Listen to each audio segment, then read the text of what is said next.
Assalamualaikum warahmatullahi wabarakatuh. Alhamdulillahi rabbil alamin. Wassalatu wassalamu ala ashrafil mursalin Sayyidina wa nabiyyina Muhammad ibn Abdullah Rasulil Amin wa ala alihi wa ashabihi wa man tabi'ahum bi ihsanin ila yaumiddin. Subhanaka la ilma lana illa ma 'allamtana innaka antal alimul hakim. Rabbi syrah li sadri wa yassir li amri wahlul 'uqdatam min lisani yafqahu qawli. Rabbi yassir wa la tu'assir. Rabbi tammim bi khair wa ba'd. Saya muliakan Tuan Haji Zabidi, pengurusi Masjid Sungai Al-Mustaghfirin Sungai Tiram. Saya hormati para Tuan Imam, Tuan Bilal, ahli jawatan kuasa masjid,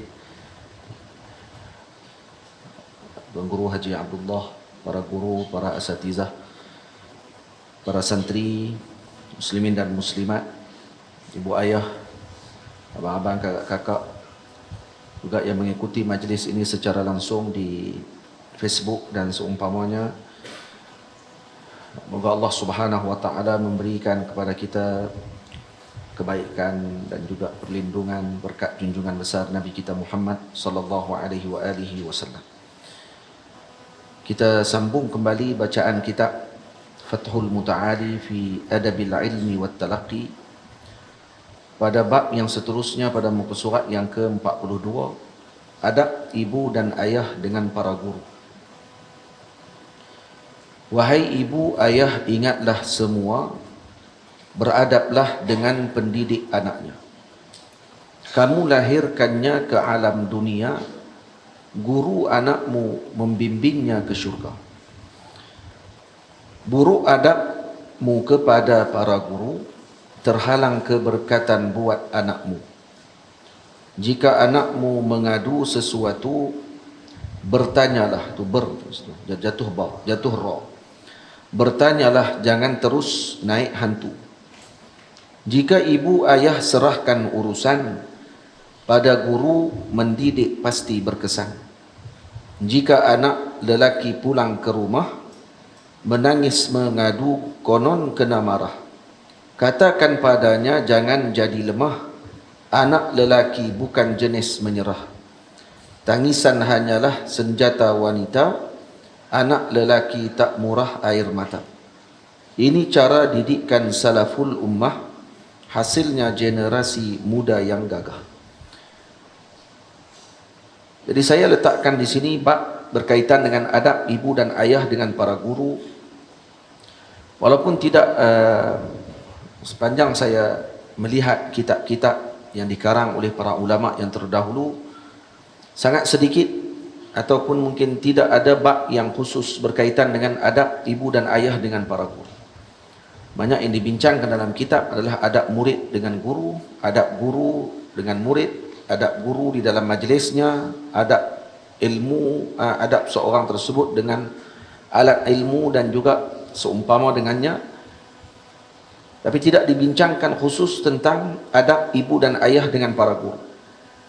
Jadi bersesuaian dengan waqi' ataupun realiti yang berlaku pada zaman kita ini, yang ramai di kalangan kita secara tak sedar, kalau kita melihat dalam Facebook dan seumpamanya, bersikap kurang beradab dengan para guru yang mendidik anak-anak kita. Jadi di sini saya umumkan, sama ada para guru tadi dengan maksud guru yang mendidik murid tersebut dalam ilmu agama ataupun dalam ilmu keduniaan. Tapi lebih khusus dan lebih berat kalau seorang ibu dan ayah tersebut buruk adabnya dengan guru yang mendidik anaknya dengan ilmu, yang mengenalkan anaknya dengan Tuhannya. Jadi karena itu saya letakkan bab ini khusus untuk beri pesan kepada saya sendiri sebagai ibu, saya sendiri sebagai ayah, dan isteri saya ibu yang ada anak, kemudian juga kepada tuan-tuan dan puan-puan yang ada anak-anak, yang menghantar anak-anak untuk dididik oleh para guru. Maksudnya apa yang perlu kita laksanakan adalah kita juga kena beradab dengan para guru. Kalau kita menghantar murid ataupun anak kita tersebut sebagai murid kepada guru, maka yang sepatutnya dilakukan oleh ayah dan ibu tersebut adalah berbaik sangka dan kemudian berdoa dengan yang baik kepada anak-anaknya, dan moga-moga dengan berkat ibu dan ayah yang beradab dengan para guru tersebut, anaknya nanti akan diberikan keberkatan oleh Allah Subhanahu wa taala. Wahai ibu ayah, ingatlah semua, beradablah dengan pendidik anaknya. Kamu lahirkannya ke alam dunia, guru anakmu membimbingnya ke syurga. Ini kalau kata secara khususnya adalah guru yang membimbing anak kita dengan ilmu agama. Maka yang kamu hanya kita melahirkan ataupun ibu dan ayah melahirkan anak ke alam dunia. Manakala guru pula adalah membimbing anak kita ke akhirat. Maka sebab tu para ulama mengatakan bahawa antaranya Al-Imam An-Nawawi radhiyallahu taala anhu mengatakan uquq al-walidain lahu taubah. Berderhaka kepada ibu dan ayah boleh baginya bertaubat. Wa uququl masyayikh, tetapi kalau seorang tadi bersikap buruk adab dengan para masyayikh, para guru, laisa lahu taubah, tidak ada taubat baginya. Berat, maksudnya kalau dengan para guru ni hukumnya lebih berat. Nah, itu disebut oleh Sayyidi Al-Imam Abdul Wahhab Sya'rani radhiyallahu taala anhu dalam kitabnya Madarijus Salikin ila Rusumi Tariqil Arifin. Ini disenaraikan adab-adab murid dengan para guru yang memerlukan seorang murid tersebut melaksanakan adabnya dengan gurunya luar biasa. Jadi tak sebut kita semua tadi, sebab kita dah sebut sebelum ni sebahagian daripada adab-adab tersebut sebelum ini. Jadi kamu lahirkan anakmu ke dunia, manakala guru anakmu pula membimbing anakmu ke syurga Allah Subhanahu wa taala. Dan sebahagian ulama sedikit kurang bersetuju dengan isu mendahulukan guru daripada ibu dan ayah dalam suatu urusan. Antaranya Al-Imam Ali Tanwi, Maulana Ali Tanwi rahimahullahu ta'ala, beliau menyebutkan dalam kitabnya yang diterjemahkan oleh Maulana Razif kalau tak salah saya, daripada Sri Petaling, bahawa beliau tidak bersetuju dalam urusan didahulukan guru daripada ibu dan ayah. Tak mesti didahulukan ibu dan ayah. Manakala kebanyakan ulama yang kita baca mendahulukan adab mereka ataupun khidmat mereka kepada guru mendahului ibu dan ayah. Ini yang disebut oleh banyak para ulama di dalam kitab-kitab mereka, karena dibandingkan dua perkara. Anak ibu dan ayah melahirkan anak ke alam dunia, manakala guru pula adalah ibu dan ayah kepada murid tersebut untuk membimbing murid tadi kepada Allah Subhanahu wa taala dan kepada junjungan besar Nabi kita Muhammad sallallahu alaihi wasallam. Nah, jadi karena itu didahulukan perkara tersebut. Ala kulli hal, dalam kitab Al-Imam Ibnu Muflih dalam Adabus Syar'iyyah dibahaskan tentang masalah ini, mana kita nak dahulukan pada sudut ibu dan ayah dan mana yang patut kita dahulukan pada sudut guru kita. Adakah semua perkara yang diberi saranan oleh ibu dan ayah perlu didahulukan oleh seorang murid atau seorang anak berbanding dengan pandangan gurunya, dan bila seorang anak tersebut akan mendahulukan pandangan gurunya dibandingkan dengan pandangan ibu dan ayahnya, maka kata Ibnu Muflih karena ada syar'iyyah, ibu dan ayah didahulukan pada urusan selain daripada keilmuan. Dan urusan selain daripada keilmuan, jadi pandangan ini agak sedikit ringan dibandingkan dengan pandangan sebahagian ulama yang mengatakan bahawa mesti dilebihkan guru. Karena orang zaman sekarang zaman inat, zaman suka membangkang, suka membantah, apatah lagi kalau berkait dengan para guru. Dia akan menganggap kata ni mengajar murid untuk bersikap ta'assub dengan gurunya, bersikap menganggap gurunya tadi tidak boleh disalahkan dan seumpamanya, dan sampai kepada bersikap menduakan ataupun membelakangkan ibu dan ayahnya. Tak, para guru tidak mengajar sedemikian. Para guru tidak mengajarkan sedemikian. Tamam? Tapi seorang murid tadi perlu melihat aulawiyat, perkara yang perlu dibincangkan dengan gurunya dan perlu didahulukan ibu dan ayahnya dalam urusan apa? Dalam urusan keduniaan, contohnya ini kalau kata guru tadi, guru barakah. Kalau guru murabbi yang mendidik murid tersebut, seakan-akan murid tadi seperti seorang mayat atau satu mayat yang dimandikan oleh pemandi mayat.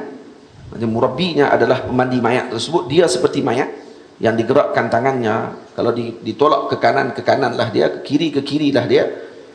Maka keadaan yang murid tersebut berbeza, seperti yang disebut oleh Sidi Abdul Wahab Sya'rani dalam kitab beliau. Segala urusan perlu diserahkan kepada gurunya, hatta dalam urusan perkahwinan sekalipun. Jadi kalau guru tersebut dianggap guru barakah oleh murid tersebut, maka urusan yang perlu diserahkan kepada guru adalah urusan berkaitan dengan pendidikan muridnya. Jadi kalau seorang murid dilihat oleh guru dengan potensinya pada satu kedudukan, ibu dan ayahnya inginkan kedudukan yang lain, sepatutnya untuk dibincangkan dengan siapa? Dengan gurunya. Karena guru lebih tahu potensi anak tadi macam mana. Tamam? Khusus dalam bidang agama. Murid mengaji di pondok, tok guru suruh anak murid ni pergi ke sekian tempat. Ayah kata, tak, saya nak bagi anak saya ni jadi engineer. Anak duduk pondok dah, duduk mengaji Al-Quran, mengaji kitab-kitab dan seumpamanya. Ayah kata, tak, saya nak masukkan anak saya ke tempat sekian, saya nak jadikan anak saya ni sekian-sekian. Dia yang atok anak dia pada ketika tersebut. Maka kebiasaan begini tidak akan menyebabkan jadi harmoni, dan kemudian akan menyebabkan buruk adab dengan para guru, karena tidak berbincang terlebih dahulu. Dan ini berlaku banyak di kalangan kita. Kita hantar anak kita pergi ke satu tempat, masuk dengan penuh hormat, tapi ketika kita nak keluarkan anak tersebut daripada tempat tersebut, kita boleh keluarkan bila-bila masa. Dan kadang tidak ada hormat terus dengan guru tadi, karena sebab ada sedikit masalah dan seumpamanya saja. Tamam? Jadi karena itu perlu diraikan perkara tersebut dengan lebih baik. Nanti Imam Ibn Muflih kata, sepatutnya dalam bidang pendidikan diserahkan kepada guru, karena guru lebih kenal muridnya bagaimana kedudukan dan juga bagaimana kemampuannya dalam suatu bidang. Dibandingkan dengan ibu ayah yang mungkin dalam bidang ilmu, si ayah tidak mendidik anaknya dengan seperti gurunya mendidik. Jadi kena ambil berat tentang masalah tersebut. Buruk adabmu kepada para guru, terhalang keberkatan buat anakmu. Sebab tu kalau kita baca dalam ni, saya baca tajuk saja bagi tuan-tuan dengar, ni adab murid dengan guru. Kalau kita nak tengok, adab murid dengan guru ni, ya, ta'zim syekh wa ihtiramuh, mendahulukan ataupun mengagungkan guru. Yang ni kita sedia maklum. Sehingga kata ulama, kalau mengagungkan guru, lebih diagungkan guru daripada para raja.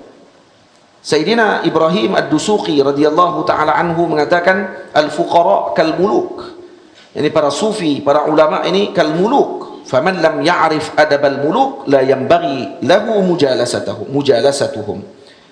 Siapa yang tidak tahu adab untuk bersama dengan raja, maka tidak selayaknya untuk mereka duduk dengan para fuqara. Fuqara di sini dengan maksud sufiyah, para sufi, para awliya Allah Ta'ala, para ulama.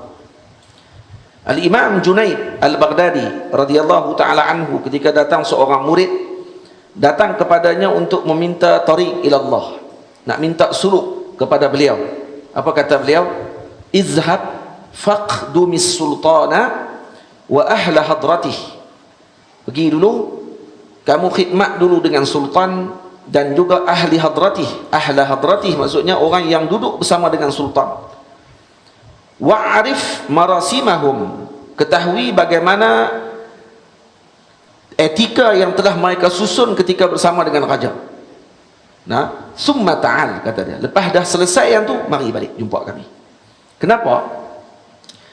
Karena orang kadang jumpa dengan para guru, dengan para ulama, dengan para salihin, mereka tidak meraihkan adab seperti mana mereka berada dengan raja, seperti mana mereka berada dengan para pemimpin.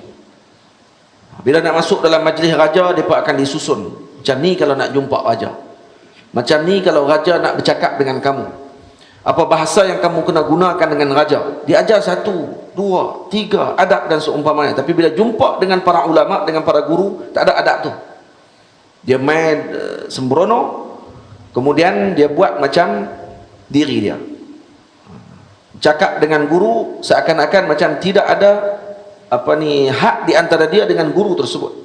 Guru tidak menginginkan perkara tersebut, tapi diajarkan adab tadi untuk mengelakkan daripada berlaku buruk adab dan juga su' dalam tasarruf ketika mana bersama dengan para guru dan para awliya Allah Subhanahu wa taala. Itu dia. Gap dia lagi di sini. Disebutkan di sini antaranya taslim li awamir syekh. Menyerahkan urusan kepada gurunya dan tidak banyak bertanya tentang urusan yang bukan urusannya.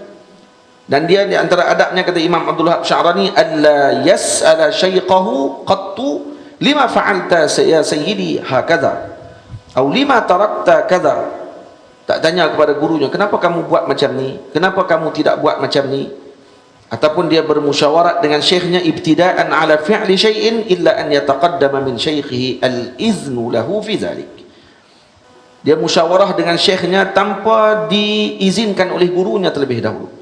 Kalau gurunya yang ingin musyawarah dengannya pada ketika tersebut, baru dibuka mulutnya, bukan dia yang mula buka mulut. Tamam? Fa innal murida wajibun alaihi sukun. Karena wajib bagi murid, kata Imam Abdul Wahab Sya'rani, as-sukun, yaitu tenang, diam, tetap dan menyerahkan urusan kepada gurunya. Kama qalu min sya'nil muridi as-sadiqi an yakuna kal mayyiti baina yadayil ghusli al-ghasili. Dan sya'nil murid as-sadiq, di antara sifat murid yang benar dengan gurunya adalah seperti kal mayyiti baina yadayil ghasil, seperti mayat berada di depan pemandi mayat. Oh, dia tahu tu. La yataharrak wa la yatakallamu illa in harrakahu. Dia tidak akan bergerak, tak akan bercakap melainkan digerakkan oleh gurunya. Tamam. Wa rubbama kana fi dhalikal amri alladhi yushawiru shaykhahu madarratun ala shaykhihi. Kemungkinan benda yang dia bincang dengan gurunya tadi itu memudaratkan gurunya. Fayadurru syaykhu nafsahu li ajli al-murid. Maka syekh nanti akan memudaratkan dirinya semata untuk menyelamatkan muridnya. Ka'an yaqula, seperti mana murid mengatakan, khuzni ma'aka ila makanil fulani, tolong bawa saya bersama dengan kamu wahai tuan guru untuk pergi ke tempat sekian. Au da'ni anamu ma'aka, bagilah saya tidur dengan tok guru. Au da'ni ajlisu ma'aka kullama aradta, bolehkah bagi izin kepada saya untuk saya duduk dengan tok guru sekali mana tok guru ada izin apakah nak minta apakah, saya akan khidmat dengan tuan guru. Wa nahwa dzalik bal yasbiru fi kulli amrihi fi kulli umurihi hatta yakuna shaykhuhu huwa alladhi yuharrikuhu ilaiha. Sampailah gurunya yang bagi izin kepada perkara tersebut. Tamam? Ni minta macam-macam ni. Tok guru nak pergi musafir, kenapa tak bawa saya sekali? Kenapa bawa dia? Asyik dia saja, kenapa tak bawa saya? Itu pun satu masalah. Tamam? Senang tak bawa terus semua. Bagi boleh tak syekh tidur seorang saja? Tuan guru duduk tidur seorang dalam bilik, boleh tak saya tidur sekali? Saya nak tengok ahwal tok guru macam mana tengah-tengah malam. Lepas tu boleh tak saya nak duduk dengan tok guru, nak tengok hal tok guru. Lepas tu kalau tok guru nak minta saya nak minta tolong buat kopi ke, nak buat sekian ke dan seumpamanya, saya akan bantu. Tak perlu kita ucapkan benda tersebut, bagi guru yang sebut benda tu. Biar dia yang sebut dulu, kamu pergi dengan saya, kamu tidur dengan saya, duduk dalam bilik ni dengan saya. Contohnya di dalam musafir dan seumpamanya. Tapi biasanya para guru dia tidak akan bagi orang tidur dengan dia. Sebab apa? Sebab rahsia dia akan terbongkar waktu tidur. Yang boleh tidur dengan dia orang yang paling rapat dengan dia saja. Siapa dia? Bini dia aja. Dan juga tidur pada ketika tersebut dengan keadaan macam tu mengundang fitnah. Maka elakkan, para guru kena elakkan perkara tersebut. Elakkan.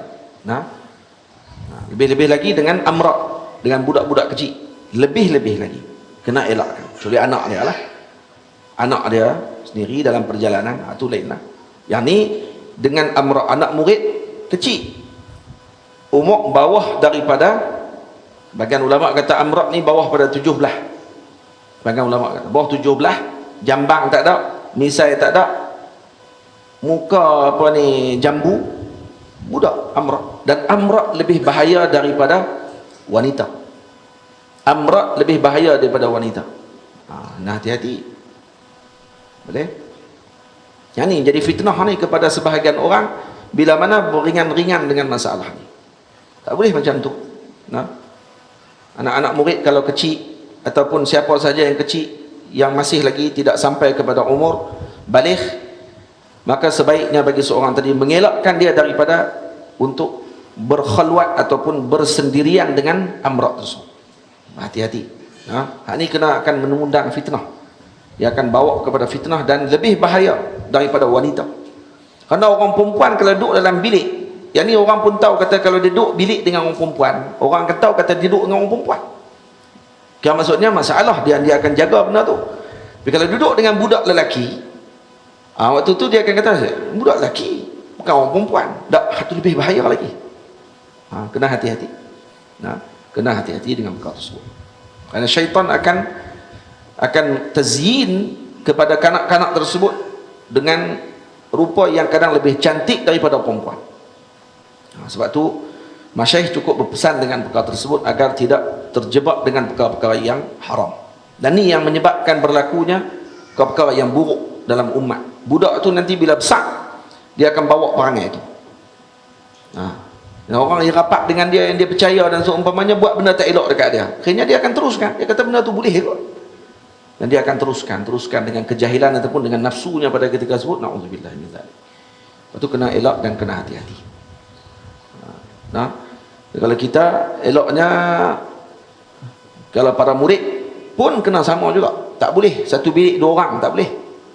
Kalau saya di pondok di Zawiyah, kami tengah duk buat pondok lah ni, tengah duk buat apa ni asrama. Satu bilik 4 orang. Satu bilik 4 orang. Jadi pun ada 14 orang. Jadi dia akan ada 4 jadi 16 dah. Dia akan lebih 2 orang kan, nak duduk mana 2 orang kan. Takkan nak duduk 2 orang satu bilik ni. Dah 4 kali 3 12. Bilik yang keempat akan duduk 2 orang kan. Tak boleh. Dia akan duduk 3 Nah, jadi bilik 3 2 orang. Dia kena lebih juga daripada 2. Dia lagi takut jadi syaitan. Takut jadi syaitan. Itu kena hati-hati benda ni. Al-Habib Salim radhiyallahu anhu, beliau selalu pesan dengan masalah ni kepada para murid. Kalau ada murid-murid datang temu dengan beliau, dia akan pesan benda ni sungguh-sungguh. Khususnya kepada anak-anak muda. Masalah ni kadang-kadang diambil ringan dan kemudian akhirnya jadi berat dan kemudian dia tak boleh bendung. Tu kena hati-hati dalam pergaulan. Baik. Jadi tak boleh duk pergi kata dekat guru kita, khuzni ma'aka ila makanil fulani. Wahai tuan guru, bawa saya ke sekian tempat dengan kamu. Lebih berat lagi dia pergi tambah pula. Asyik bawa dia tu je, tak bawa saya. Awak saya tak boleh khidmat ke? Tengok. Jadi ni antara sikap yang boleh menyebabkan buruk adab dengan guru dan akan yadurru syekh, akan menyusahkan guru pada ketika tersebut.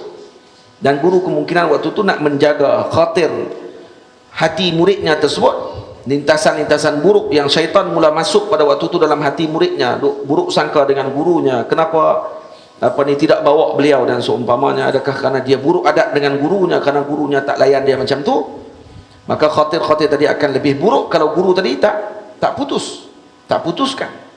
Akhirnya guru terpaksa mengorbankan atau bawa juga, dan akhirnya memang akan berlaku perkara yang buruk adab pada ketika tersebut dengan guru. Karena waktu tu dia bukan berkhidmat dengan guru, gurunya berkhidmat dengan dia. Khidmat apa? Jaga hati dia. Itu murid kena selalu ambil berat tentang masalah ni.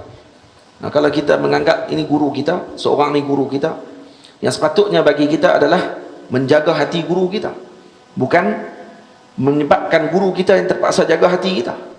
Ini terbalik khidmat ni, terbalik khidmat. Kemudian disebut lagi oleh Sidi Abdul Wahab Sya'rani, alla yataqaddama ala shaykhihi fil mashyi wa ghairi dhalik, bal yakunu sayruhu fil zahiri wal batini tab'an li shaykhihi. Jangan dahulukan daripada gurunya ketika berjalan. Fa in taqaddama alaihi linuzuli daruratin au lailin muzlimin wala ba'sa. Tapi kalau dia dahulukan dia berjalan depan gurunya kerana malam gelap.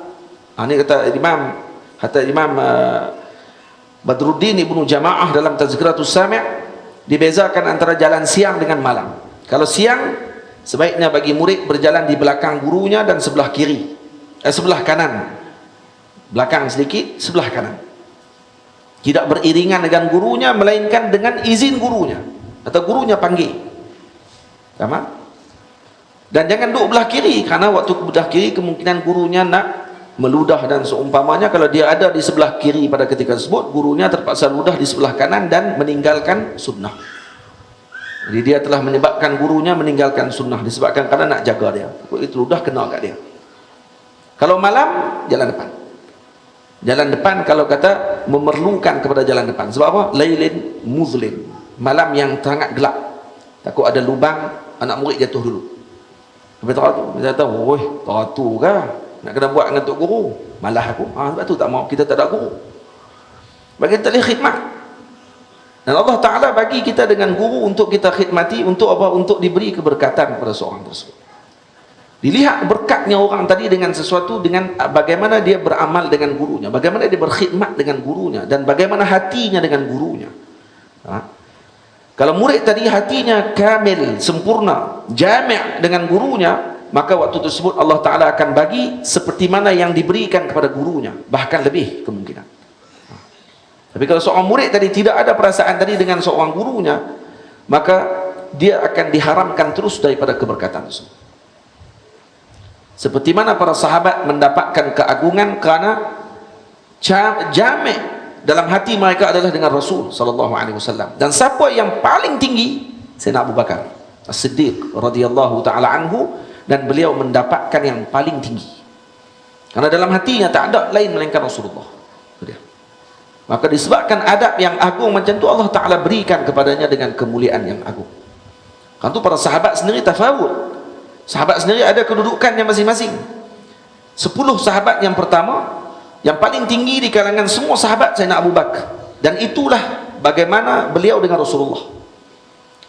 Kemudian Sayyidina Umar nombor 2. Begitulah beliau dengan Sayyidina Rasul sallallahu alaihi wasallam, tapi tidak mampu melangkaui Sayyidina Abu Bakar. Tak akan boleh melangkaui. Setelahnya Sayyidina Utsman atau Sayyidina Ali berlaku khilaf. Nah, sebahagian mendahulukan Sayyidina Ali, sebahagian mendahulukan Sayyidina Utsman. Ala kulli hal, kedua-dua mereka di bawah Sayyidina Umar. Setelah mereka barulah 6 sahabat yang lain. Yang 6 sahabat lagi kata ulama fi martabatin wahidah, pada martabat yang satu. Sayyidina Sa'ad bin Abi Waqqas, lagi Sayyidina Talhah radhiyallahu taala anhu, Sayyidina Sa'id radhiyallahu taala anhu, dan juga sahabat yang Sayyidina Abdurrahman bin Auf.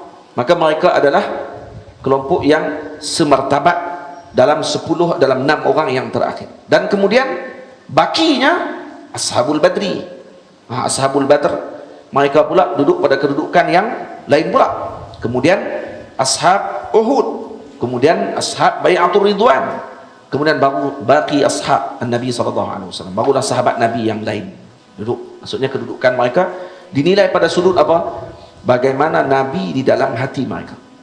Dan begitu juga para murid dengan gurunya, karena ulama adalah warasun Nabi. Ulama adalah pewarisnya Nabi alaihi wassalatu wassalam. Nah, maka mewarisi sirnya para anbiya alaihi wassalatu wassalam, rahsianya para nabi. Allah Subhanahu Nabi SAW sebut al-ulama warasatul anbiya, fa innal anbiya lam yuwarrisu dinaran wala dirhama walakin warasul ilm, faman aqadhahu faqad aqadha bihadhin wafir. Maka setiap murid tadi akan mendapatkan habuan berdasarkan ta'alluqnya dengan gurunya bagaimana. Walau gurunya orang biasa, tapi disebabkan baik sangka murid tadi dengan gurunya tersebut, maka Allah memberikan sekadar ta'alluq hatinya dan kekuatan jami' hatinya tadi dengan gurunya, kumpul hatinya dengan gurunya, maka Allah Ta'ala akan bagi sekadar itu. Kalau kita datang kepada seorang guru hanya sekadar untuk jadi mustami', mendengar, dan kemudian tidak berkehendak untuk nak berkhidmat kepada guru tersebut dengan maksud beradab dengan beliau dan juga melakukan apa yang diinginkan oleh beliau dan seumpamanya, maka Sekadar tu kita akan dapatkan kedudukan tersebut. Jadi setiap murid ada rezekinya masing-masing. Setiap murid ada rezekinya masing-masing.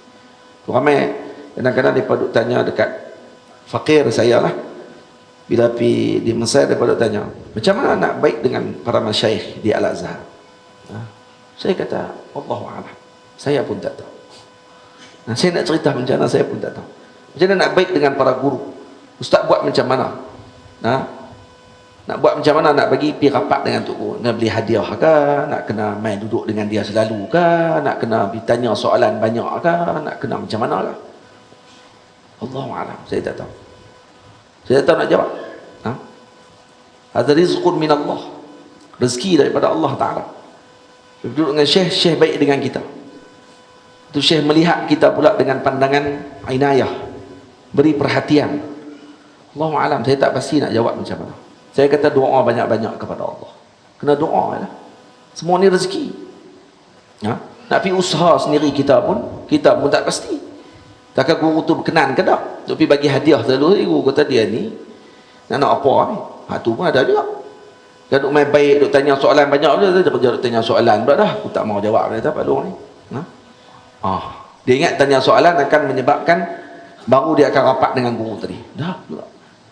Dah, dia kena sidqun niyah, benar niat kita dengan guru tersebut tanpa ada tujuan yang lain. Dan kemudian banyak doa kepada Allah, moga Allah Ta'ala rahmati guru kita, dan moga dengan gabungan hati tersebut menyebabkan Allah Ta'ala menggabungkan hati guru tadi dengan muridnya tersebut, untuk dia kasih kepada murid tadi.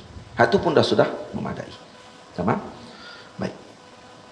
Ini macam-macam lagi ni harus betul ni, banyak ni. Tidak memandang ni, adamu idmanin nazar fi wajhi syekh, tu pun ada, iaitu tidak melihat wajah gurunya dengan apa ni, dengan berterusan tengok muka tok guru dia. Tak. Wala yuqimu qattu basarahu fi basarihi. Wa qad kana sallallahu alaihi wasallam la yathbutu basaruhu qattu fi wajhi ahadin mutlaqa. Nabi tidak pernah melihat kepada wajah orang tadi secara idman, maksudnya secara berterusan. Tengok orang tadi, tengok muka dia macam tu. Tak. Nabi tengok sembang, lepas tu Nabi tengok balik. Lepas tu sambil sembang tengok balik. Kita pun kalau orang sambil sembang aja duduk, kita ni nak telan aku ke apa ni? Kita pun naik segan. Kalau tak sembang pun duduk dalam majlis duduk.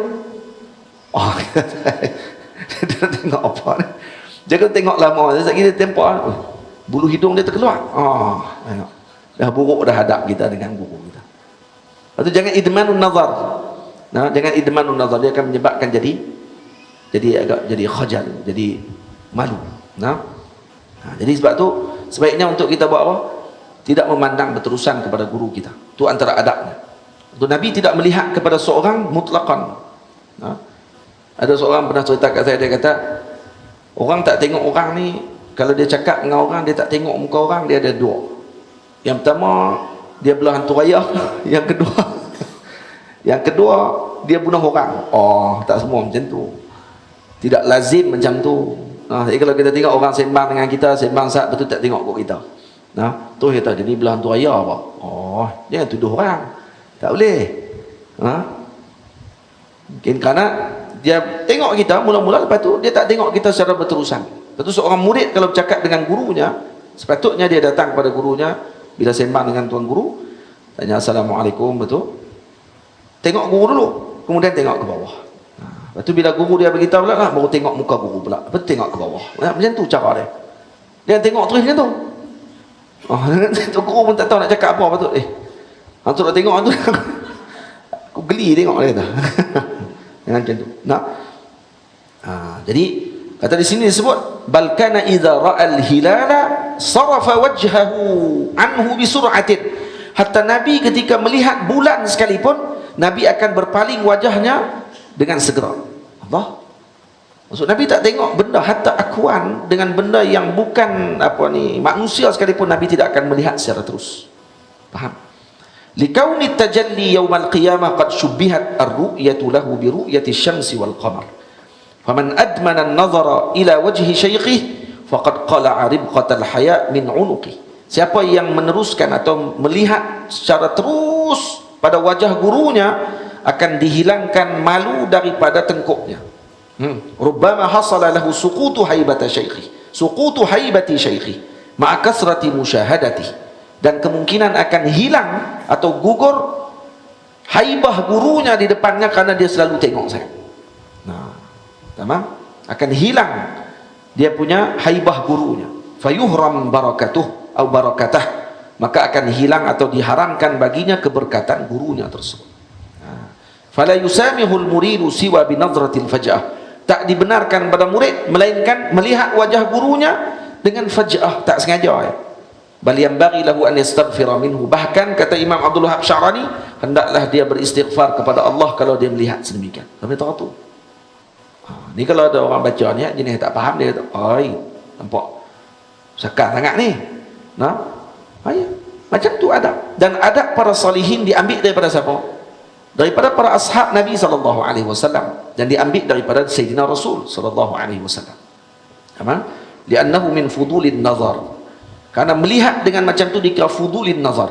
Dan Nabi suruh dia dalam hadis, Nabi kata, min husni islamil mar'i tarkuhu ma la ya'ni, tinggalkan benda yang bukan urusan dia. Itu bukan urusan kamu nak tengok muka wajah syekh dan seumpamanya, dan itu benda yang tak ada kerja. Wa kana dia kata, bukankah melihat wajah guru kan dapat ibadah, pahala ibadah? Ya, ada cara dia. Cara dia macam mana? Tidak idmanun nazar. Ni tidak idman an-nazar, tidak memandang dengan secara terus kepada gurunya tadi. Itu maksud adab kita dengan guru, dan memandang kepadanya dapat ibadah, dikira sebagai mendapat pahala. Tetapi kalau memandang tadi dengan niat bukan dengan niat, dengan maksud idman, dengan makna berterusan macam tu, maka itu tidak akan mendatangkan adab. Adalah dia akan mendatangkan perkara sebalik adab. Wa kana Shibli radhiyallahu taala anhu idza daqala 'ala al-Junayd yataqanna'u biridaihi wa yasiru yanzuru ila al-ardi hatta yakhruja min 'indihi.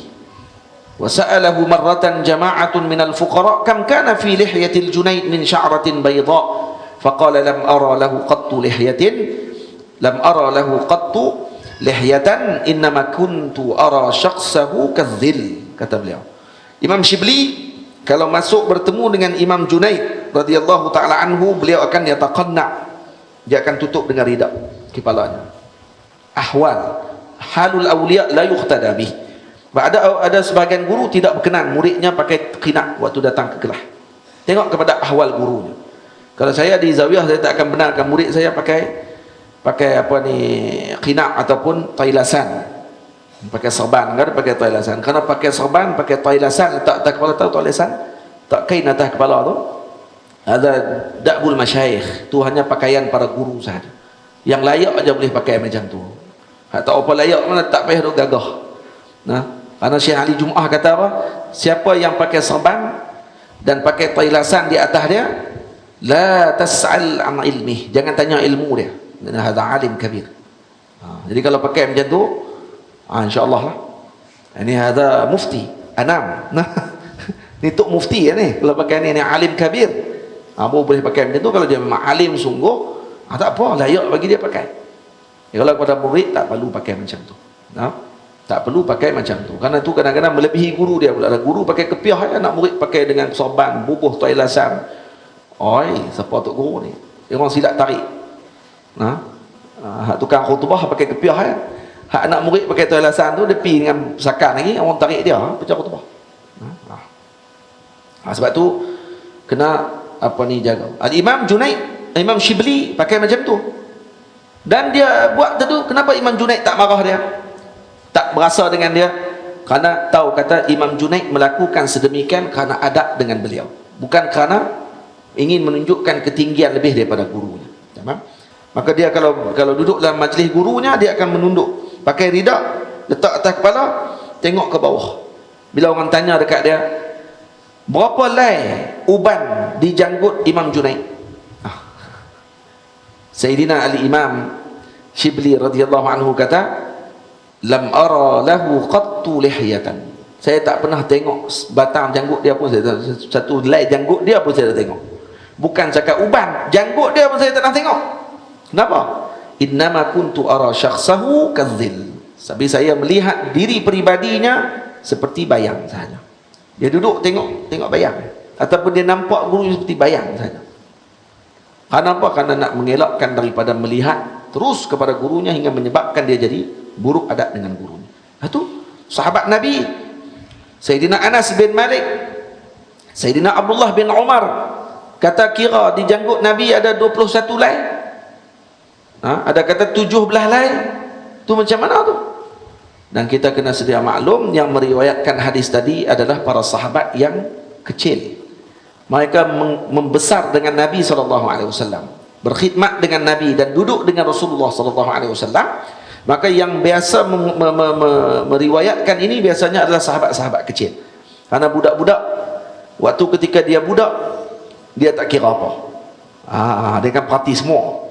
Tapi akabir sahabi, Sayyidina Abu Bakar, Sayyidina Umar, ada riwayat tak hadis tentang janggut Nabi?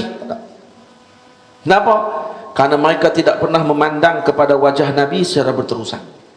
Karena malu, karena haibahnya Nabi SAW, karena agungnya Rasul SAW, takkan mampu menanggung ataupun melihat terus ke wajah Rasul SAW. Haya'allah, karena malu dengan gurunya. Baik, ini cerita pasal murid dengan guru ni. Nak kata ada adab tu saja pun ada sebahagian yang mungkin pernah dengar, dan ada sebahagian yang mungkin tak pernah dengar dengan adab tersebut, dan dia akan rasa besarnya adab sampai terang tu. Itulah, tu kira biasa tu sebenarnya pada para murid dengan para gurunya, biasa. Jadi kalau ibu, ayah faham dengan perkara tersebut, dan dia tahu kata anaknya tadi beradab dengan gurunya untuk sampai kepada Allah dan manfaatnya akan sampai kepada dia sendiri, maka dia tak akan komplain dengan perkara tersebut. Dia tak akan kata gurunya telah mengambil anaknya daripada dirinya. Tidak.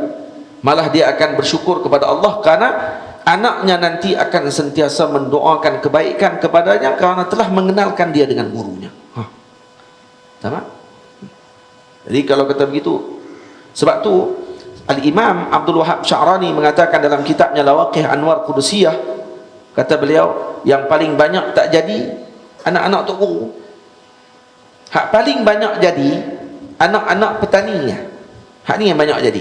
Kenapa? Kerana anak-anak petani, orang-orang yang kerja biasa, dia beradab dengan guru ni lebih. Waktu dia hantar guru anak tadi kepada guru, maka dia akan serahkan seterusnya 100%. Tapi kalau anak tok guru, dia main dia duk atok tok guru pula.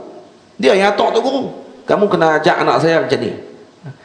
Saya pula berasa, sebab saya di zawiyah ada kutab. Kutab zawiyah, saya serah ke anak murid saya untuk bawa kutab. Dan anak-anak saya mengaji di kutab. Dan saya yang atok manhaj di kutab. Saya pula duk berasa ni. Dia baca macam kena kat saya pula tu. Mak saya yang duk atok para guru ni, bagi tahu kena macam ni, kena ajak macam ni, kena macam ni, kena macam ni. Tapi moga-moga saya atok tadi bukan untuk anak-anak saya saja sebenarnya, tapi untuk anak-anak orang lain juga agar menjadi di kutab di Zawiyah Nasiriyah. Kutab ni apa dia ibu ayah semua? Kutab ni di sini azan qamat dulu kan? Azan dulu kan? Terus kan?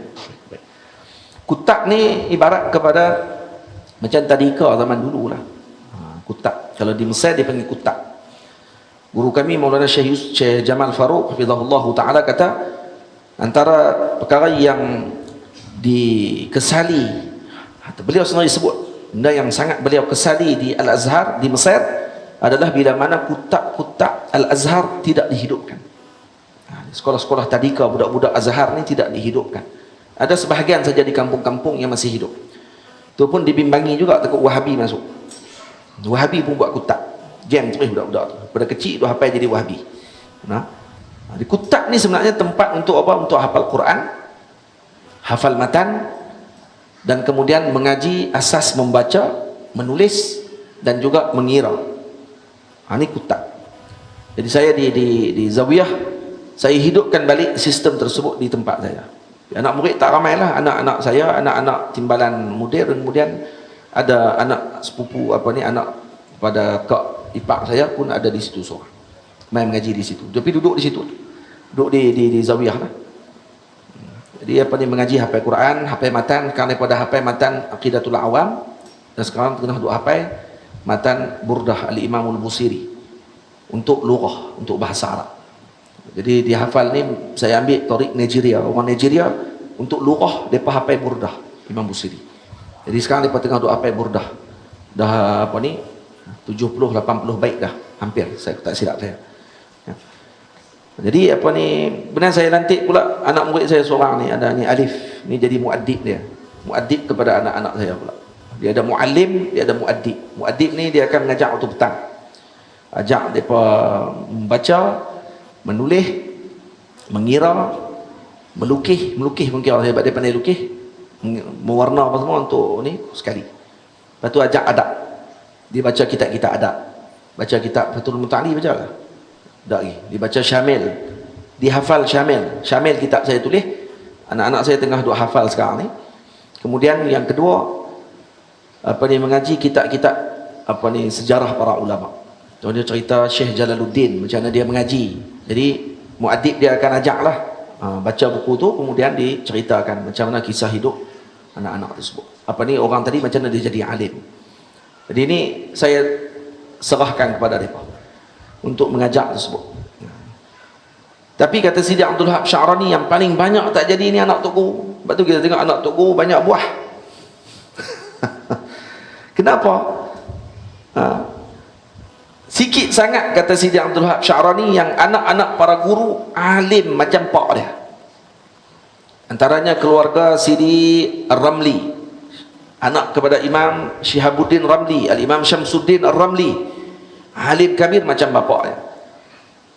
Al-Imam keluarga As-Subki, Imam Bahak As-Subki, Imam Taqiyuddin As-Subki, anak kepada Imam Taqi adalah apa ni bapak, Taj adalah anak. Dijaga. Jadi ni anak-anak keluarga keluarga Subki ni keluarga yang agung, keluarga yang alim-alim, anak-anak cucu semua. Ini keluarga yang ajaib lah. Keluarga Al-Imam Syirbini, Khatib Syirbini, pun juga keluarga yang alim, kata Sidi Abdul Wahab Sya'rani. Tapi fi nudratin atau fi ghayatin nudrah, sangat jarang ditemui keluarga alim keluar anak cucu alim semua, melainkan sir pada keturunan tersebut yang mungkin datuknya ataupun siapa di kalangan keturunan tadi yang berbaik sangka ataupun yang berdoa kepada Allah agar dikeluarkan keturunan alim bagi keluarga. Macam Tok Benang Daya, keluar keturunan dia dari kalau belah petani, keluar keturunan alim-alim semua. Sampai ke anak cucu cicit semua alim. Masih ada, walaupun tak semua jadi alim, tapi ada keturunan dia yang memang alim. Keluarga Tok Benang Daya dan seumpamanya. Ini keturunan yang Allah Ta'ala berkati. Macam tu. Tapi ada tok guru alim besar, anak dah tak jadi alim dah. Jual kitab pak Allah. Tengok kitab pak banyak sangat tu, rare pula kitab ni dia kata.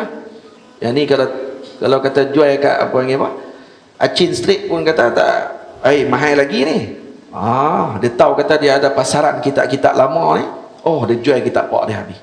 Seperti anak kepada Al-Imam Ibnul Jauzi, Abul Faraj Ibnul Jauzi, pengarang Saidul Qatir, bukan Ibnul Qayyim Jauziyah. Ibnul Qayyim Jauziyah anak murid Ibnu Taimiyah. Ni Imam Ibnu Jauzi lagi awal pada Ibnu Taimiyah. Al-Imam Ibnu Jauzi anak dia sendiri jual kitab-kitab dia habis.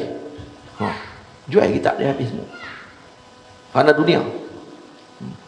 Macam tu. Jadi moga-moga saya pun selalu doa kepada Allah Ta'ala agar tidaklah berlaku sedemikian. Tak berlakulah sedemikian kepada anak-anak cucu kita. Mungkin anak jadi, cucu pula lagi.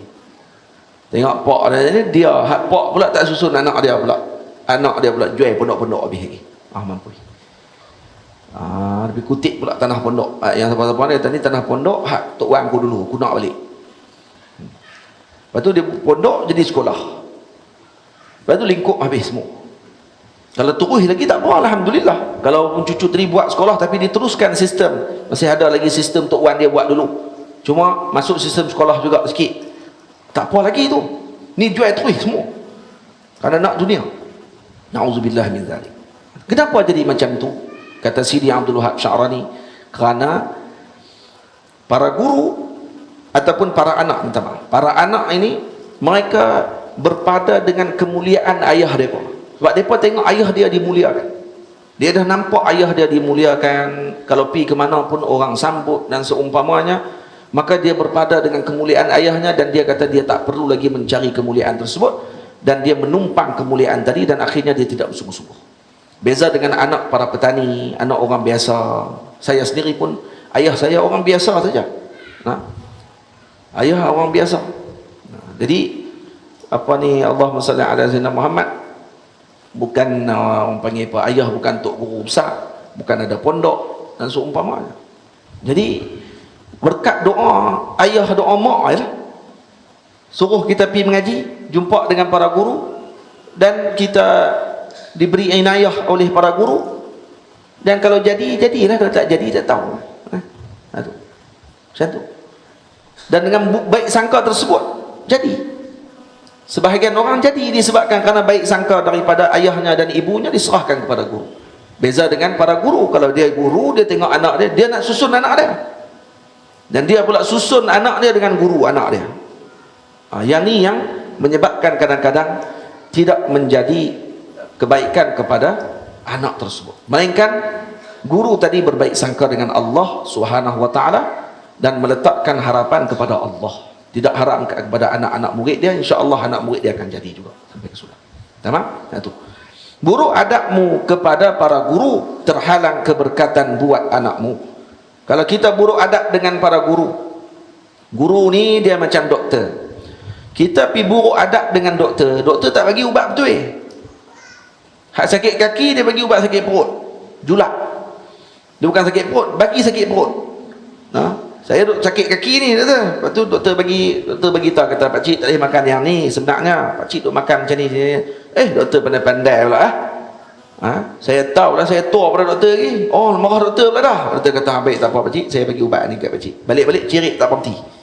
Rupanya doktor bagi julak, padam muka. Lepas tu dua kelompok doktor tak buatlah macam tu. Kalau doktor buat macam tu, kan doktor tu berdendam lah anak murid dia, dengan pesakit dia.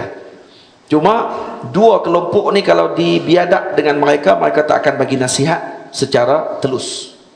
Yang pertama guru, yang kedua doktor. Kena ingat betul. Ni mai dekat guru, duk mai komplain dah. Lepas tu mai duk atok pula. Oh, kena buat macam ni. Sepatutnya pondok ni kena buat macam ni. Dia ada berapa pondok? Tanya dia. Yang boleh atok ni ada berapa pondok? Pondok tak ada lagi lah. Pondok belakang rumah tu ada dia tu. Duk berehat-rehat minum kopi tu, pondok tu ada. Oh, dia atok pula. Itu yang boleh tulis dalam Facebook tu. Kalau anak saya nak jadi guru, saya akan suruh anak saya mengaji matematik bagi elok, kata dia. Kalau matematik tak elok, dia kata, tu yang percaya tu semalam mayang 1000 rakaat. Tu dia. Kalau saya kata jadi guru, saya akan suruh anak saya ni jadi apa? Dia kata mengaji apa tu? Geografi ke mengaji apa tu? Tak hidup percaya pula, kata boleh lipat bumi, boleh berjalan, dan saya kena pergi mengaji sains bagi elok. Saya hidup percaya tu wali terbang lah, terbang apa, dia kata. Orang bukan ada saya, kena mengaji bagi elok. Macam-macam tu. Lebih kurang tu lah tulis tu. Dia kata kalau tak mengaji elok, dia kata, jadi ejen takaful macam mak pun tak apa dah. Rupanya ejen takaful. Ejen takaful tiba-tiba nak susun jadi ulama ni, mai kat mana ni? Yang boleh susun pula habaq kata, kalau nak jadi ni kena buat macam ni, macam ni. Kamu siapa dia? Ajaib pun Allah, ajaib. Dia tak sebut pula, kalau kamu nak jadi engineer, saya akan bagi tahu kamu macam ni, tapi saya hanya orang panggil apa, penoreh getah. Saya penoreh getah, tapi saya nak abang ni macam mana jadi engineer. Kok mana ni? Tak, saya memang mengaji engineer, tapi lah ni duk toreh getah saya sebab saya malah nak bidang tu. Itu lain. Ni tak, dia memang penoreh getah sungguh pun dekat kampung, tapi dia duk atok anak dia suruh jadi engineer. Nak jadi kat mana? Kalau melainkan kena hantar anak tadi ke bahagian tersebut lah. Anak yang dia alim, dia pula atok anak dia kena macam ni. Habaq je senang, daripada awal kitab tu tulis. Dalam Facebook tu tulis kan. Kalau nak jadi Wahabi, jadi macam ni. Sebab tu tulis senang. Sebut itu. Tak usah sebut lah keramat ni. Sebut itu. Sebut terus. Jadi Wahabi macam ni, senang. Wahabi duk takut, dia ingat kata daripada hantam kita, dia ingat kita akan berhenti lah daripada cakap ni. Kita takkan berhenti, kita bercakap lagi senang. Lagi kita bercakap. Kata. Depa ni duk cari jalan ni. Macam mana nak ni? Tu keluar pedang 200 kilo apa semua tu lah. Dia keluar tu. Daripada tak tahu nak ni dah, saya dah buat keluar dah kitab tunjuk dah. Kalau kata saya tersilap dah dalam kitab tersebut, ya walaupun kitab tu mungkin tersilap dalam cetakan, tak apalah, kurang-kurangnya saya ada lah referensi saya tu, saya baca mungkin kitab tu dah tersilap cetak, jadi saya tersilap dalam ni. Lepas tu dia nak kata kat saya, kalau boleh logik akal lah sikit. Bukan logik akal cik abang, ni bukan masalah logik akal, ni masalah dia tidak mustahil pun pada akal untuk berlaku orang angkat berat, tak ada masalah apa-apa. Yang tu je isu dia. Bukan masalah, ya kitab salah cetakan, saya tersalah dalam baca kitab yang salah cetakan. Okey, tu saya tanya, nak salah siapa ni?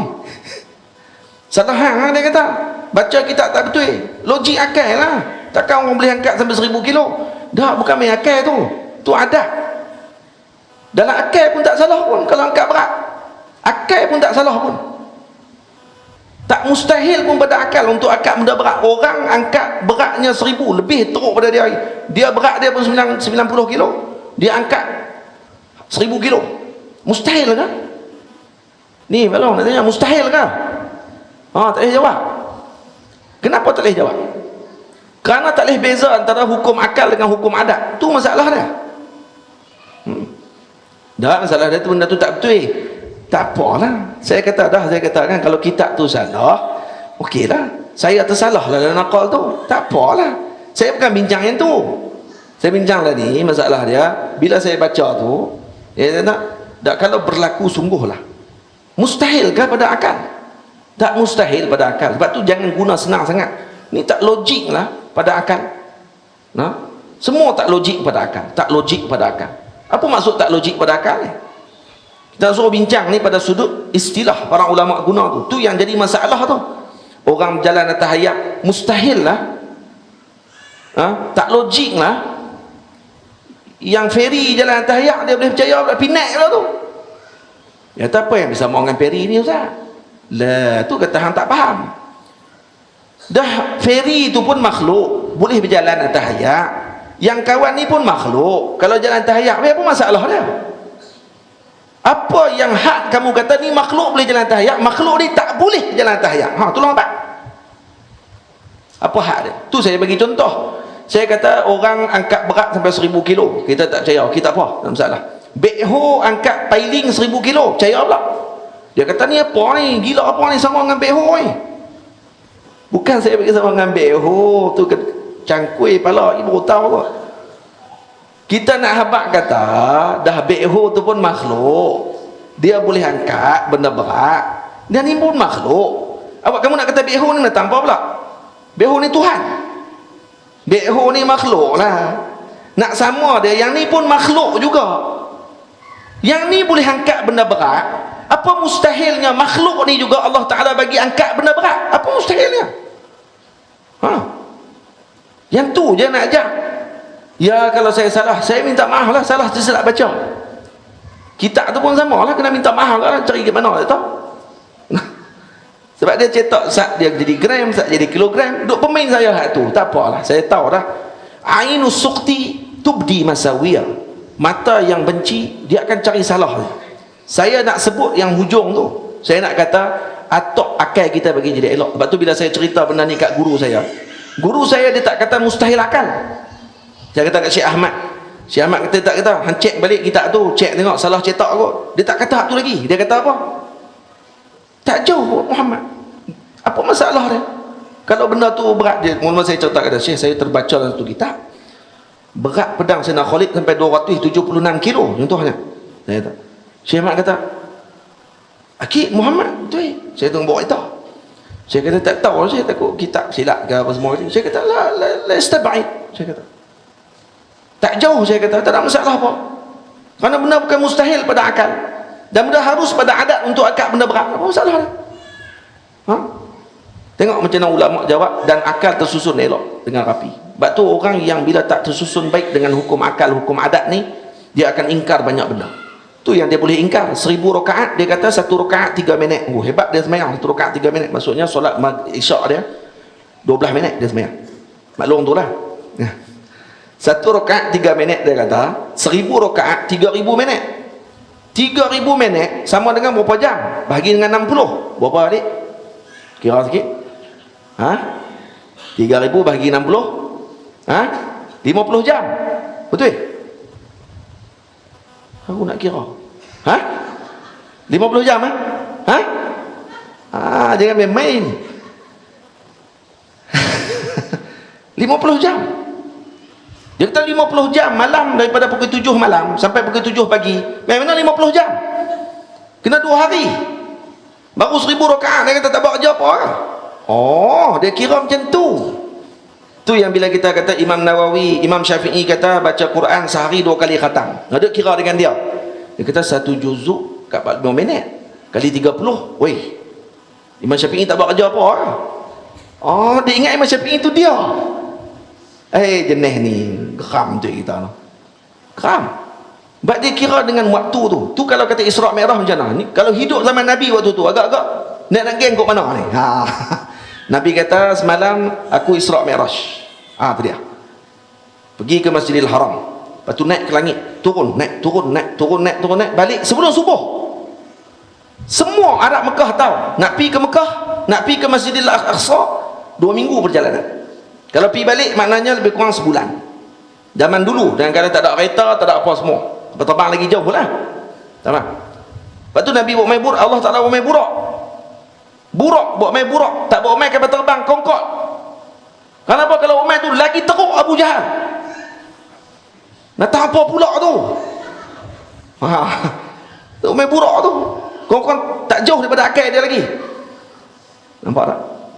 Jadi bila mana bawa mai dengan apa ni, Abu Jahal dia kata apa? Tengok, dia kata, macam mana boleh pi? Boleh balik sebelum subuh. Sedang kami ni kalau nak pergi sana 2 minggu, dia kata, tengok dia main dengan masa. Lebih kurang tak? Lebih kurang. Lebih kurang sebab dia duk kira dengan masa. Dia duk kira yang bawa masa tu siapa dia? Sebab tu Sayyidina Abu Bakar bila kata Sayyidina apa ni, bila depa pakat pergi jumpa Sayyidina Abu Bakar, bagi tahu kat dia, cuba tengok ni Muhammad kata apa pula. Sayyidina Abu Bakar kata apa, kalau lebih daripada tu kau percaya. Khabar daripada langit pun aku percaya turun, yang berlaku tadi lebih daripada tu aku percaya. Kenapa? Karena Sayyidina Abu Bakar orang yang tersusun akalnya, tahu kata ni benda yang tidak mustahil pada akal. Dan ni masih lagi dalam bab berkenaan dengan khariqul adah, mencari adat bukan mencari akal. Nampak tak Sayyidina Abu Bakar? Dan Abu Jahal kenapa jahil? Kerana dia tak boleh rabit, tak boleh ikat antara akal dia dengan adat. Dia duk rasa benda ni mustahil akal, padahal benda tu hanya mustahil pada adat sahaja, tidak pada akal. Lepas tu para guru kita, Allah yarham, para guru, para ulama kita tanah Melayu ambil berat sungguh bab ni. Bukan tanah Melayu saja lah, ulama Arab lebih dahulu lah. Ulama-ulama tanah Melayu kita berdeskan apa semua, kita pakai tulis kitab apa khas hukum akal, hukum adat ni awal perbahasan panjang pula tu. Sebab tu kita tak mengaji sam'iyat dulu, ibu ayah semua. Kita sam'iyat tak mengaji dulu di depan. Kita mengaji hatta bab ketuhanan, bab sifat Tuhan, bab apa semua sekali kan, bab sifat-sifat Rasul, mukjizat para Rasul dan seumpamanya. Sebelum masuk bab tu mengaji hukum akal, hukum adat dulu, baru reti beza. Kalau tidak lagi dengar Nabi Isra' Mi'raj, dia kata ni mustahil lah. Tu ada seorang tulis lah, dia kata tu saya duk fikir daripada dulu lagi ni, macam mana boleh berlaku Isra' Mi'raj ni, dia kata. Dan saya tu dia ambil tahu tu ada umat yang macam tu. Dan kerana itulah betul Imam Malik kata, Imam Haramain kata apa, siapa yang tak tahu perbahasan hukum akal maka dia tidak berakal. Tu dia tak tahu bahasa hukum akal ni, orang tak pakai orang ni. Je sama dengan orang gila tu, jadi macam tu, cakap macam orang gila. Faham ni boyah semua no? Bukan saya nak suruh percaya angkat pedang 900 kilo tu. Yang kita kata depa, bila saya kata pedang 900 kilo, pedang 270 kilo tu, saya kata ada kitab dalam rumah saya, depa pakat maki saya semua. Depa kata tu sikit-sikit kitab dalam rumah, padahal kitab tak ada apa, penipu tu. Penipu pula. Dah berapa bulan dah tu depa cari balik tu video tu. Saya pun bawa keluar kitab, memang duk dalam rumah pun, orang nak tipu buat apa. Saya bawa keluar, tunjuk kitab, tunjuk kitab, dia kata pula, saya ada kitab ya pada orang ni. Kok tu pula dah, saya ada kitab ya.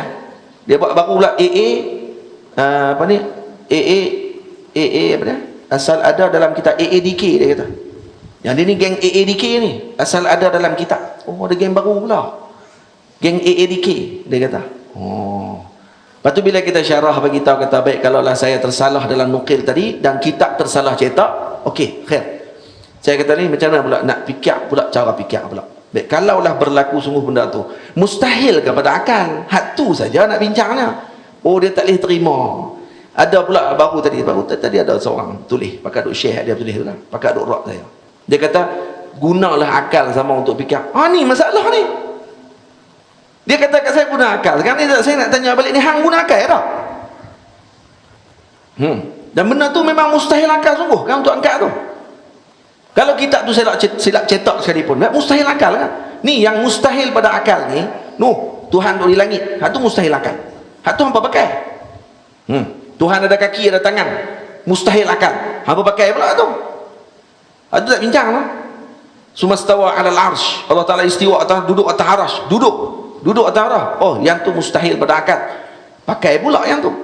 Pedang 200 kilo juga jadi isu. Bukan masalah kita kata apa ni, Tuhan ada pedang ke apa? Nabi Muhammad angkat batu berat yang tak ada siapa pun boleh angkat batu tersebut. Nabi boleh angkat seorang. Sayyidina Ali pernah tahan pintu kota yang tak ada siapa pun boleh tahan kota tadi, melainkan kena tolak berapa puluh orang baru boleh bertolak pintu tu. Sayyidina Ali tahan seorang-seorang dia aja dan tolak seorang-seorang dia. Maksud kekuatan yang Allah Ta'ala bagi kepada dia. Ada mustahilnya kalau untuk angkat benda-benda yang berat. Tak ada mustahil apa. Tak ada mustahil apa. Cuma kita kata, kitab tu silap cetak. Tak apalah. Kita kata kitab silap cetak tu bukan kita bincang tu. Kita bincang masalah ni, hampa duk kata kami ni tak pakai akal. Hak tu yang masalah dia. Siapa tak pakai akal ni? Masalah. Siapa yang tak pakai akal ni? Malah tu yang saya malah tu. Malah ni tu nak suruh jangan jadi Wahabi. Jangan jadi Wahabi. Hak tu ya. Sebab jadi Wahabi dia akan jadi hilang akal. Dia tak boleh semua benda dia nak logik kepala otak dia. Dia semua tak logik. Ni tak logik. Pada benda tu bukan maksud dengan perkara tersebut. Faham bagi elok-elok antu insya-Allah. Kalau kata faham perbahasan malam ni yang saya sebut ni, insya-Allah dia takkan jadi isu dah benda tu. Takkan jadi isu benda-benda tersebut. Tu dah saya macam depa kata Ustaz Wadi sebut menara Firaun 15 km. Betul tak? Saya bila dengar tu, baik kita kata, baik kalau silap lah Ustaz Wadi baca tu pun, kita kata tu pun tak mustahil pada akal, masalah pun. Kalau salah baca pun, okeylah salah baca. Patutnya 5,000 apa dia macam mana bacaan dia tu? Yang dibaca tadi sebenarnya 50,000 pembina bangunan.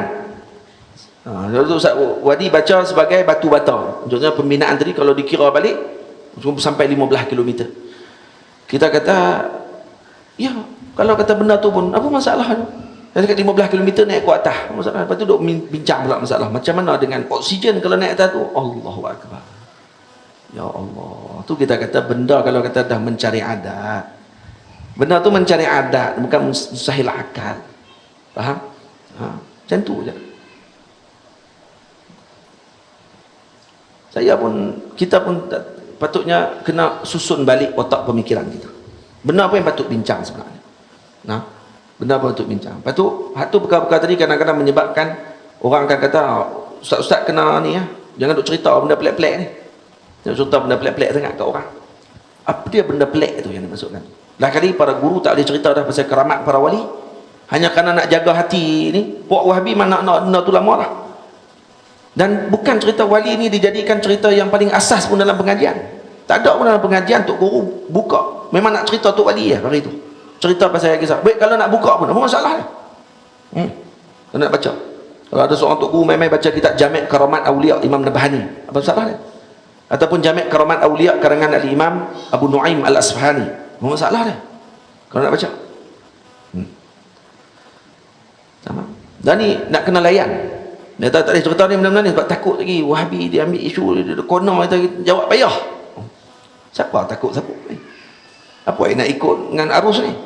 Puak tu daripada puak pun mereka akan cari jalan. Kita jawab pasal Gunung Jerai, dia kono habis semua sampai ke Pedang, dia masuk habis semua ke Ayat Liok, habis semua tu semua lebih ikut tu ya. Kalau tuan-tuan duk baca Facebook lah pakcik-pakcik yang tak baca, dia tak tengok ni, dia kata bila dia sebut aku tak tahu ni. Ustaz dia cerita ni. Tapi kalau hak ikut tu, ni saya bagi tahu ni cara fikirnya mereka. Sikit lagi saya baca, kemudian saya berhenti. Jika ibu ayah serahkan urusan. Ni katanya dia, jika anakmu mengadu sesuatu, bertanyalah, jangan terus naik hantu. Mak ayah kalau anak-anak balik mengadu kat kita, kata tok guru dia tibai, ustazah dia tibai, jangan naik hantu terus. Yang itu kurang ajar, tibai anak aku. Pergi ke tibai cikgu pula. Dia duk tibai cikgu, cikgu tak tibai balik. Dia tak jumpa cikgu hak tibai balik tu. Sekat duk tengok dalam rakaman tu, cikgu tu jenis tak tibai balik. Dia jumpa cikgu tibai balik tengok. Agak-agak dia silap pi. Tok guru tu rupanya tok guru silap gayung. Anak pada pendak majid, mana nak tahu. Silap banyak dia kata aku pergi nak tibai dia, tibai aku balik rupanya. Dia duduk pi tak kena buku dengan arwah. Dia duduk pi hantam. Guru pula nak kena beradab. Tu. Balik anak ajak anak sendiri kalau macam tu. Jangan naik hantu terus. Sabar dulu. Jika ibu ayah serahkan urusan pada guru, mendidik pasti berkesan. Serahkan urusan pada guru. Tamam? Pasti akan berkesan pendidikan tersebut. Jika anak lelaki pulang ke rumah, ni khusus ibu-ibu, ayah-ayah ada anak lelaki. Kalau anak lelaki pulang ke rumah menangis mengadu, konon kena marah. Duk menangis, teriak, kata kena marah dengan guru tadi, ataupun kena tibai dengan, kalau Imam Basaudan sebut dalam kitab dia Simtul Iqyan, syarah kepada Al-Imam Ramli radhiyallahu taala anhu, kalaulah seorang guru tadi, anak tadi balik mengadu kepada ayahnya, kata kepada ibunya, kata dia dipukul oleh guru atau dipukul oleh ayah kepada kawan-kawannya, atau dia berkelahi dengan kawan dia, betul ayah dia tumai jentik telinga dia, tibai dia sikit, marah dia dan seumpamanya, balik mengadu. Ayah kena buat apa? Mak kena buat apa waktu tu? Ni cara didikan anak-anak. InsyaAllah kita akan baca kitab tu. Saya dah terjemah dah kitab tersebut, Isbalul Aman fi Tarjamati Riyadatus Sibyan. Cerita bab kenaan pendidikan anak-anak. Diajar macam mana nak didik anak-anak ni. Zaman dulu ulama dulu didik anak macam mana? Kalau anak lelaki balik duk teriak, dia akan kata apa? Jangan teriak. Orang lelaki bukan boleh teriak. Orang lelaki bukan semua benda nak cerita. Dia kena sabar. Baru orang lelaki, baru mak kilau. Ni balik teriak lepas tu mak pula percaya, balik pergi hantam pula kawan tu pula, pergi berkelahi pula dengan jiran, kerana anak dia, anak tu tepuk belakang pada muka. Siapa budak-budak mak, anak dia pun heran, siapa budak ni tadi ni? Rupanya mak dia yang budak waktu tu. Ni ramai jadi. Jika anak lelaki pulang ke rumah menangis mengadu, konon kena marah. Katakan padanya, jangan jadi lemah. Anak lelaki bukan jenis menyerah. Tu anak lelaki kena kuat. Tangisan hanyalah senjata wanita, anak lelaki tak murah air mata. Tangisan ni senjata orang perempuan. Makcik jangan marah. Makcik, kakak-kakak jangan marah lah. Benda ni hakikat pun. Orang perempuan kalau dia berkelahi tak lepas pi, dia teriak. Teriak tu pi terus kita kalah terus waktu tu senjata dia. Dia berkelahi ni, wah, teriak. Kita Allah baru nak hantam tak ni. Tak idi hentam, teriaklah. Itu senjata dia apa? Jadi lelaki jangan macam tu. Anak lelaki tak murah air mata. Air mata lelaki ni sangat sukar dialirkan, melainkan pada tempat yang paling mahal sahaja. Itu dia. Itu Wildan. Ini cara didikan salaful ummah, hasilnya generasi muda yang gagah. Jadi kalau kata dididik dengan cara begini, insya-Allah anak-anak dan ibu ayah akan berbaik sangka dengan para gurunya. Jadi kalau kita tengok anak kita balik mengadu dekat kita, kita tanya balik ke anak kita, kenapa tok guru marah? Kenapa ustaz marah? Kenapa cikgu marah dekat kamu? Cuba cerita balik. Takkan tiba-tiba kamu buat kerja sekolah, cikgu tu geram tengok kamu buat kerja sekolah. Saya cukup benci ni anak-anak murid suka buat kerja sekolah ni. Adakah cikgu macam tu? Saya suka anak-anak murid tak buat kerja sekolah. Kamu pergi buat apa? Tiba. Tebal. Cikgu ni kena cek balik. Mungkin baru keluar. Keluar pada buat mana-mana ni. Jadi tiba anak yang kalau budak suka buat kerja sekolah, tiba. Kena tanya balik, kenapa kamu kena tiba? Kamu kena tanya balik. Ni jangan. Dia tiba kamu, tiba kat mana? Pergi tiba kat mana dulu? Anak tu lagi panjang. Cikgu tu dia buat macam ni, dia cerita macam ni. Dia kena pangkah dulu anak dia. Kerana ini akan mendidik adab kepada anak tersebut. Kalau kita mula bagi kepada anak kita jalan, maka anak kita nanti akan jadi seorang yang licik. Dan dia tak akan jadi apa.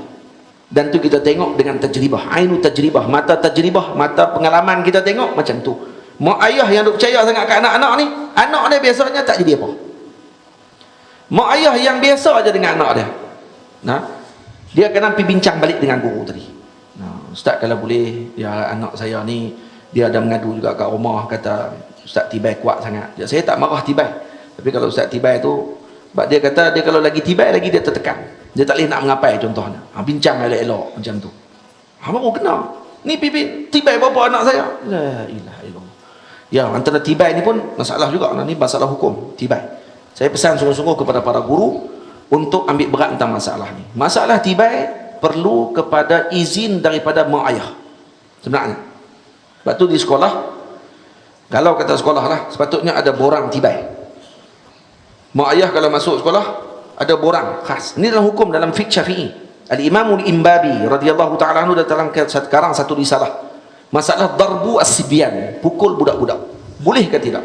Budak-budak kalau tak dipukul kadang-kadang dalam kelas pengajian Quran contohnya, dia akan main-main. Lepas tu kadang guru-guru Tibai. Baik, Tibai macam mana dibenarkan? Selepas mendapatkan izin ibu dan ayah. Itu sepatutnya hukum. Dan Tibai pula bukan di tempat yang sensitif. Jangan tampak di muka. Saya pesan kepada para guru, para asatizah, ingat betul-betul ini. Anak murid kita macam mana salah sekalipun, jangan tampak muka mereka. Karena muka adalah kawasan yang mulia.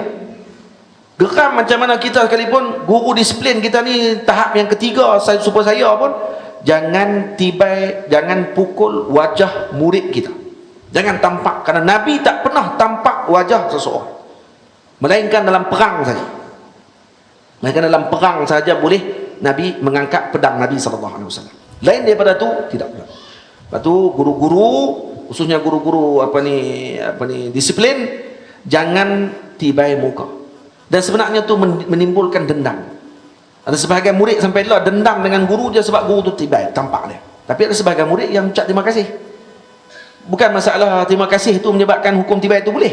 Tampak tu jadi boleh tu sebab dia ucap terima kasih. Kalau tidak tak ada hukum bah. Kena elakkan. Nak Tibai, Tibai tangan. Guru saya Syekh Imam Ifat Tibai dengan pennya. Anak murid jawab tak betul, main sini. Dia Tibai. Tibai macam mana? Main ni. Sarimi. Hang tak ada kena. Ya. Dia akan buat macam ni kat anak murid. Kalau main tak ada nak cakap kan, contoh ni contoh. Dia buat macam mana? Macam tu je. Tibai. Tapi depan orang, anak murid kalau dah besar, dia akan jadi apa? Dia akan rasa juga malu tu. Tapi dia rasa dendam tak dalam hati dia. Tak dendam. Sebab apa? Sebab guru dia bukan Tibai, dia bagi dia malu, bukan sakit pun. Memang nak bagi dia beringat je. Tak tangan. Dan saya buat macam tu dekat santri saya. Dia pun ni besar-besar dah. Pak budak dah. Dah boleh menikah dah. Nah, kalau saya Tibai macam tu. Saya akan letak aja atas tangan. Saya tak tahu kok depa benci juga lepas tu. Faham tak? Saya cukup tak apa nak berkenan lah kalau guru-guru yang melampau sangat. Angkat sampai macam seolah berdendam dengan murid tersebut. Tak perlu. Tak perlu angkat sampai tinggi-tinggi nak Tibai anak murid. Tak perlu tampak muka anak murid kita. Tak perlu. Nah, kalau tadi haram hukum dia, haram hukum dia. Baik kalau Tibai yang macam tangan, Tibai di betih, Tibai di tempat-tempat yang bukan sensitif, jangan di perut, jangan di dada, jangan di bahagian belakang. Belakang ni masih lagi dimaafkan ya, masih dimaafkan lagi di belakang. Maksudnya di bahagian perut, dada. Ini bahagia. Muka satu lagi, kepala satu lagi. Di kaki belakang dia di betih dan seumpamanya ni masih diharuskan. Cuma perlu minta izin daripada mak ayah. Jadi kalau kata contoh pondok, contoh ada mak tahfiz, buka kena ada borang. Boleh tak anak kamu, anak tuan, kalau dia salah, kami akan pukul dia dengan pukulan yang ghair mubarrih, maksudnya yang tidak akan melukakan dia, hanya sekadar untuk mengajarnya sahaja. Maka kalau mak ayah sign, baru boleh pukul anak tadi. Betulnya macam tu. Nah, ini kalau ikut hukum dalam mazhab Syafi'i. Nanti saya akan syarahkan benda tersebut dan kita akan tulis dalam Isbalul Aman masalah berkaitan dengan memukul kanak-kanak atau memukul siapa sahaja.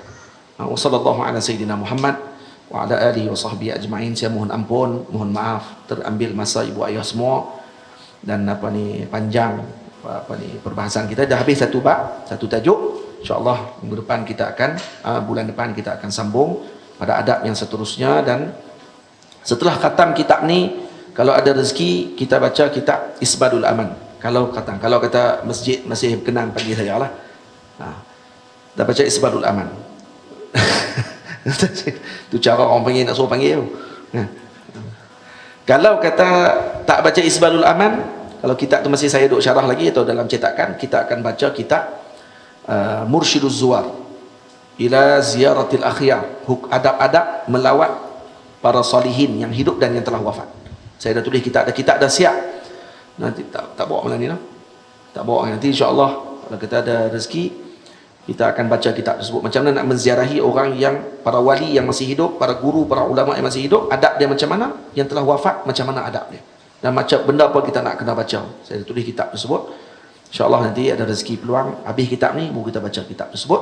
Kitab tu pendek aja, sikit saja kitab tu. Pada kita amalan. Habis kitab tu kita baca Isbalul Aman, insya-Allah. Habis kitab tu kita baca Isbalul Aman, adab pendidikan anak-anak. Yang ramai orang zaman dah duk minta nak mengaji ni macam mana, nak ajak anak-anak ni macam mana dan seumpamanya. Jadi kita sama-sama ambil daripada apa yang telah ditulis oleh para ulama kita yang dahulu. Kitab tu karangan Imam Ramli radhiyallahu taala anhu. Sallallahu alaihi sayyidina Muhammad wa ala alihi wasahbihi ajma'in. Saya ucap terima kasih banyak kepada ayahanda Tuan Haji Zabidi, juga kepada seluruh yang mengikuti majlis kita pada hari ini. Saya mohon ampun, mohon maaf kalau ada terkasar bahasa, tersalah dalam bicara saya. Moga dapat kita bertemu lagi pada bulan hadapan. Wassalamualaikum warahmatullahi wabarakatuh. Saya mohon izin, kami dah solat tadi, untuk kami bergerak nak balik ke Pedu. Kita minta saya minta izin dulu dan insya-Allah kita jumpa pada bulan depan insya-Allah. Kalau dipanjangkan umur. Assalamualaikum warahmatullahi wabarakatuh.